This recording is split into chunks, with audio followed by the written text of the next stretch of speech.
Today I had to go down into a not so great part of the town of Huntsville, Alabama. I've got a friend there who has a rental property he's renovating. It's a house he bought real cheap in not so good part of town, and he's renovating it and make some rental property out of it. And he asked me to come over there and lay out the central heating and air. I'm going to put a gas furnace in and central air conditioning, and it's going into the attic. So I had to go into the attic and look at where and how we're going to run the gas line and lay out the ductwork, etc. And when I went up in there with my flashlight, I spied something sitting in the rafters that really caught my attention. Now, these houses were built probably somewhere around the early 1900s, maybe as late as possibly 1920. But up in the attic, I found this old flashlight. And I can't make out the name on it. I thought it was an Eveready at first, but I don't think it is. But I knew laying up there in the attic, the glass lens there has got a little chip out of it. Now, I haven't done any cleaning to it. The house had coal burning fireplaces in it, and there was a lot of coal dust, black, just heavy black dust up there. I haven't done any cleaning to the flashlight, but I did open it up, and it had 2 batteries in it. And they were these old leak-proof Rayovac. Now, I just think it is extremely cool that these batteries could survive those decades sitting in that attic, because I think this flashlight is probably from the 40s. Maybe it's from the 50s. I don't know. One of these batteries has a legible, this one has a legible number down there, and I just wonder if that could possibly be the year. I really don't know. I don't know if they date coded these things in any way, but it says Rayovac Company,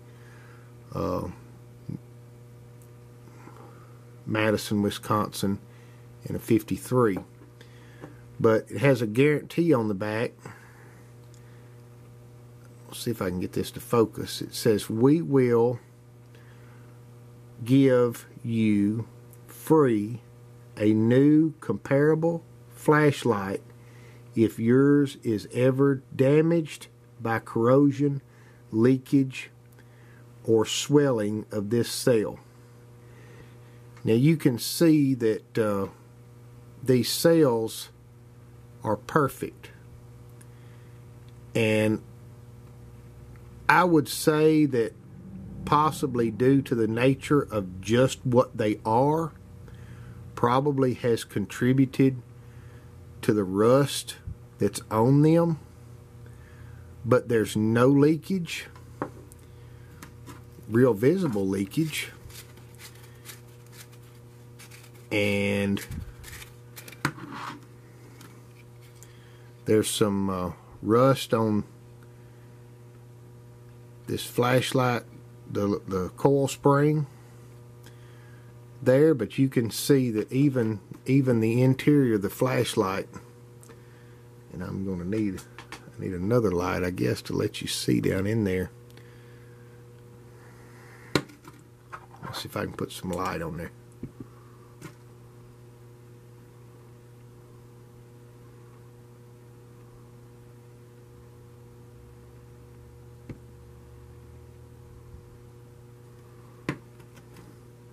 So you can see it still looks really good in there. If I set this camera up, let me see if I can get you a better visual here. Yeah. Look at how clean the inside of that flashlight is.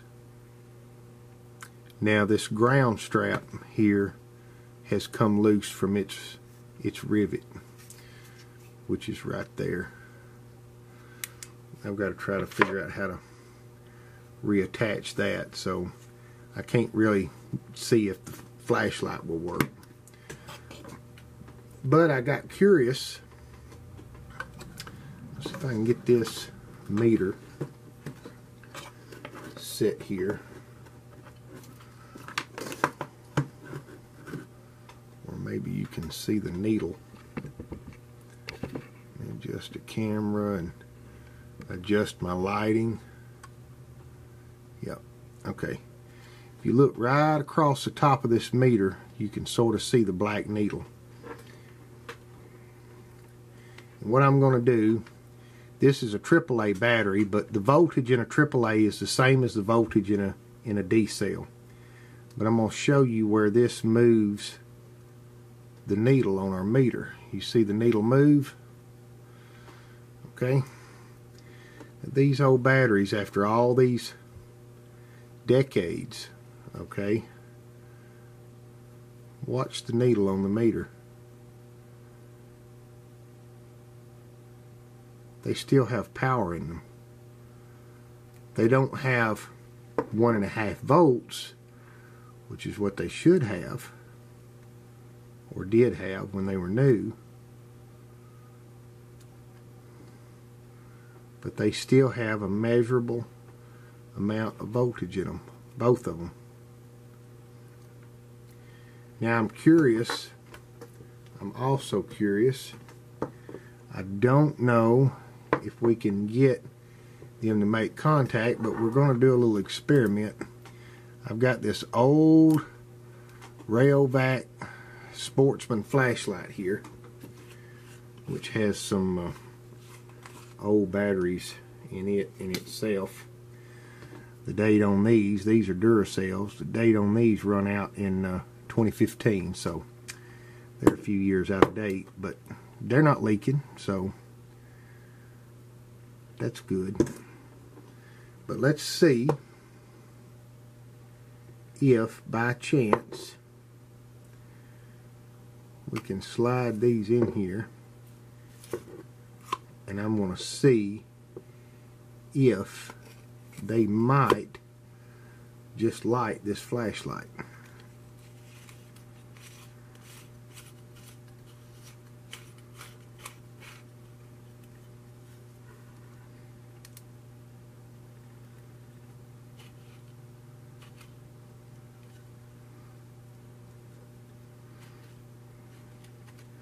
No, doesn't look like they're going to. I don't know if it's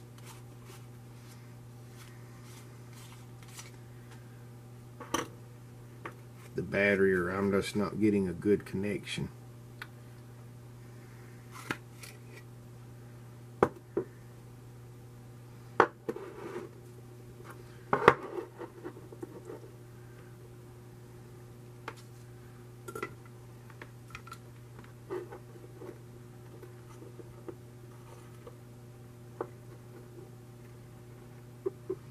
Very obviously, yeah, I think I am not getting a good connection between these batteries. I'm going to cut this video right here just for a second and get me a little piece of sandpaper and see if I can clean the bottom of these batteries, and we're going to see if these decades old batteries will actually make this flashlight light up.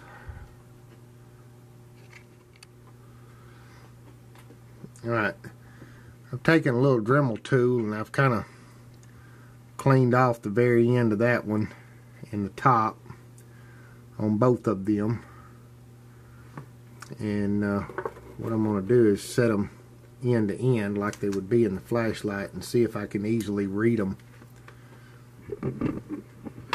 See if I can easily read them like that.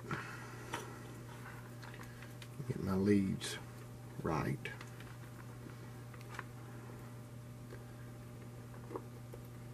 Oh yes, I don't know if you can, you see, yeah, you can see that meter move. Okay, so they are readable like that. Now I want to put this battery on the bottom because the bottom of it is cleaner, and I think we can make a better contact with our spring and our flashlight. But this one, and I think that's how these batteries actually come out of the old flashlight, should make a good contact with that end. So we're going to put this one in first. You can see I'm putting in the old battery.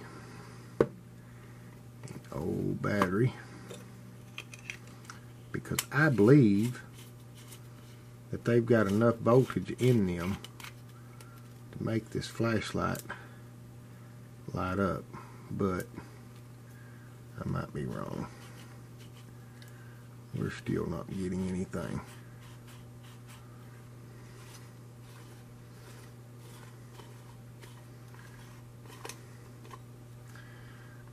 I'm going to check and see if we're getting voltage up here.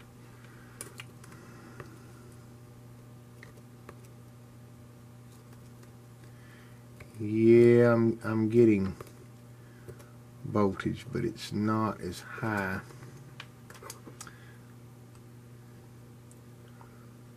I think we actually might not be making contact with the light bulb. Well, I've tried.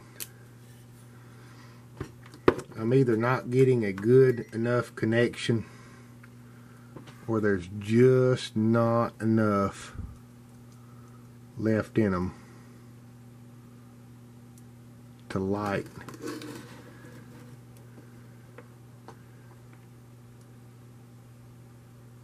the flashlight. I wish I could get this light better. But you can see that after all these decades, this old battery still has a measurable amount of voltage in it.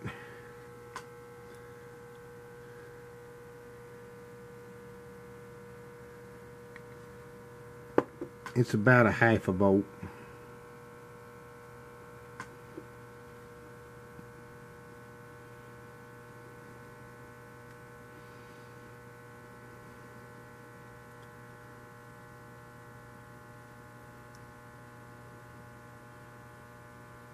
It's actually probably closer to almost 1 volt.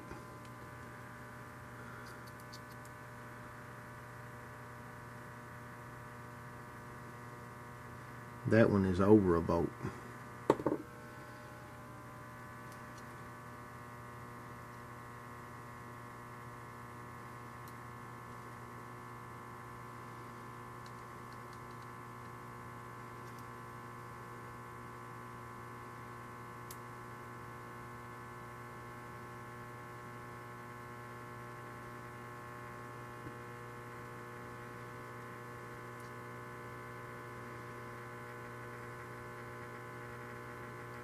Yeah, it's about a half a volt.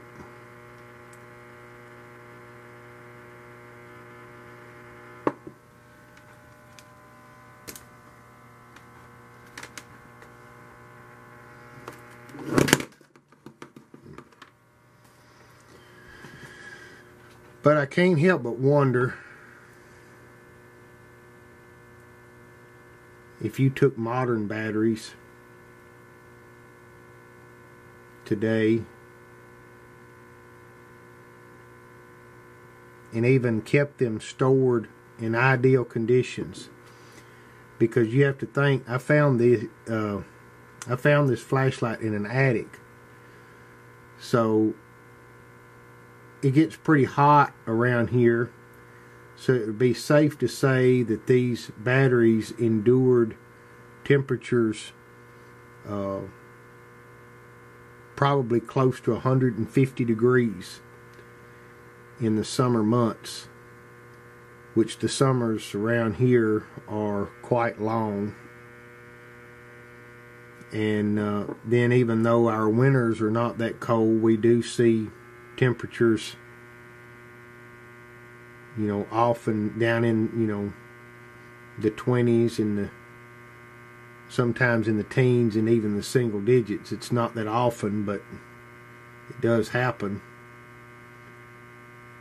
But you have to think of all the heat cycles, you know, the temperature changes that these batteries have seen sitting in this flashlight for decades in the attic of an old mill house.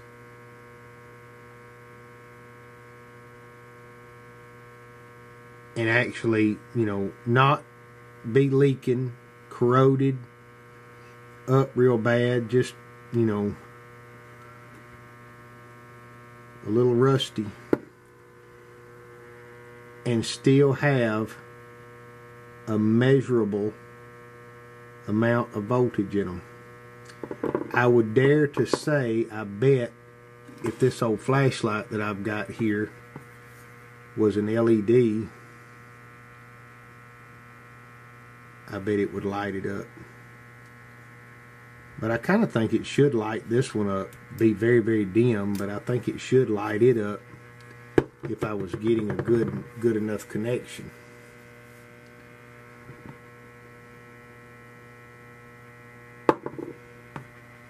But I just wanted to share with you my, I thought this was a really cool find, and it just, you know, it really got my attention to actually find a measurable amount of voltage in these half-century old batteries. Thanks for watching, y'all.